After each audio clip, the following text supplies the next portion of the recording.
My parents prioritized my brother over me and went to his game instead of my wedding. My relatives made them regret.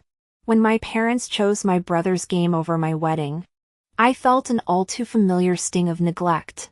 Little did they know, this decision would spark a family upheaval like no other. The fallout from their favoritism sent shockwaves through our community, leaving them with no choice but to face their actions. Chapter 1. Ever since my younger brother Mike, 21, was born, my parents have fussed over him for everything.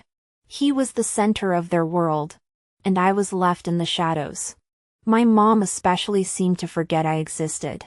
Mike grew up spoiled and entitled, while I was neglected. I am 27 years old now and my parents didn't spend a dime on my education.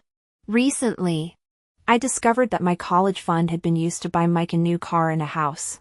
The only person who ever stood up for me was my grandpa. Then I met Lucas. He made me feel loved and cherished in a way I had never experienced. When we decided to get married, I thought maybe this was the chance for my parents to show they cared. I invited them to a family dinner to break the news. Oh, honey. Unfortunately, Mike has his game. We can't come to the wedding, my mom said without a hint of regret. Are you serious? I responded, trying to keep my voice steady. This is my wedding we're talking about. You can't miss it for a game.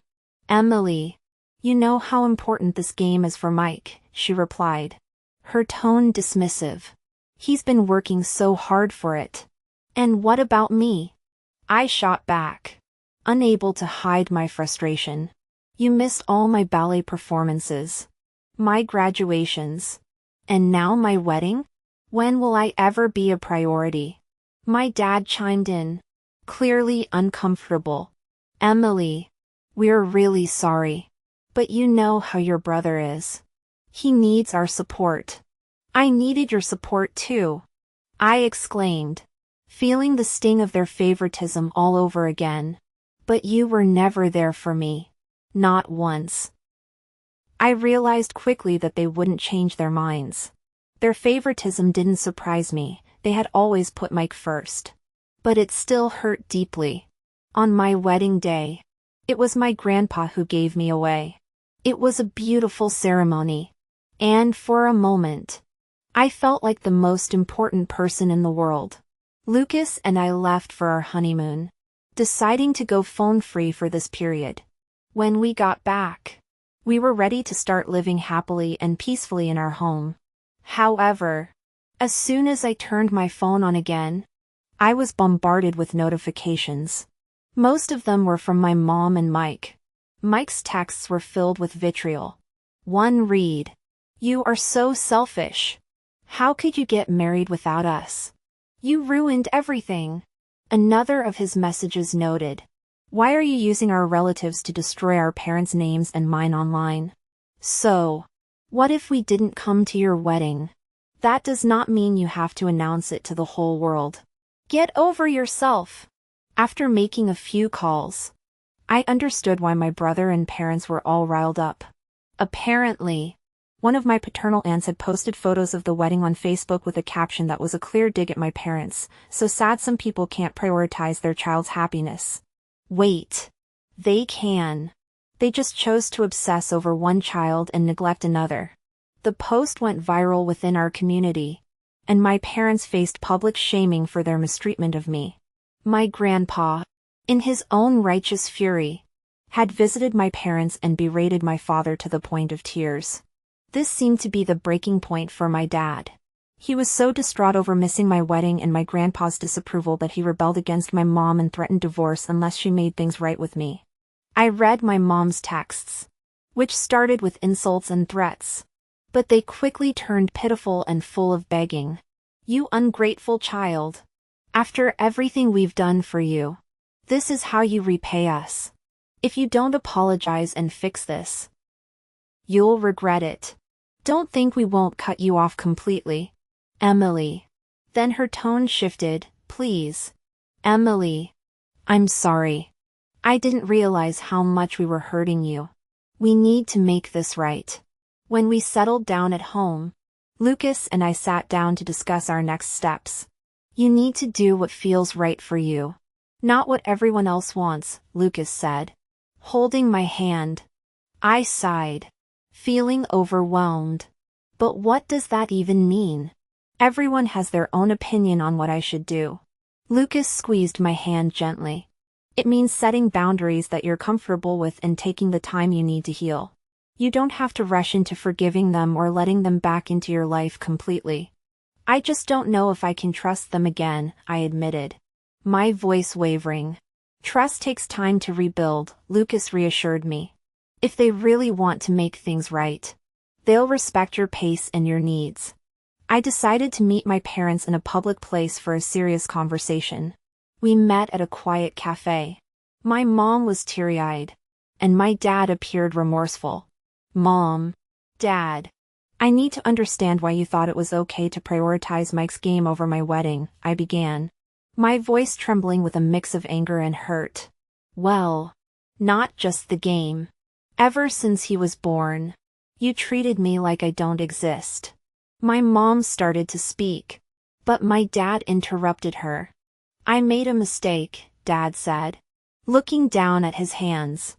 I let your mom control too much, and I see now how much it has hurt you. I'm sorry. I really am, Mom added, her voice breaking. I didn't realize how much we neglected you. I couldn't hold back anymore. Didn't realize?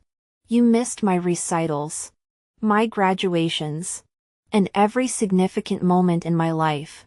And now my wedding? How could you be so blind? I demanded, my eyes filling with tears. My mom looked pained, but I couldn't tell if it was guilt or frustration. Emily, it was never our intention to hurt you. We thought Mike needed us more because he's younger and what? I interrupted, my voice rising. Because he's the golden child? You spent my college fund on his car and house. Do you have any idea how that made me feel? Like I was worthless and like I didn't matter. Dad finally spoke up, his voice firm. We were wrong, Emily. I was wrong. I should have stood up for you more. I see that now. But your mom. No, Dad. Stop making excuses for her, I cut in sharply. This isn't just about you. Mom, you were the one who made these decisions. You chose to ignore me, to favor Mike over me at every turn. Mom's eyes filled with tears, and she reached out as if to touch my hand. But I pulled away. I know I failed you, she said softly. I don't expect you to forgive me easily, but I want to make it right. Please, let us try. Why should I believe you? I asked, my voice barely above a whisper. How do I know this isn't just another empty promise? Dad looked at me, his eyes sincere.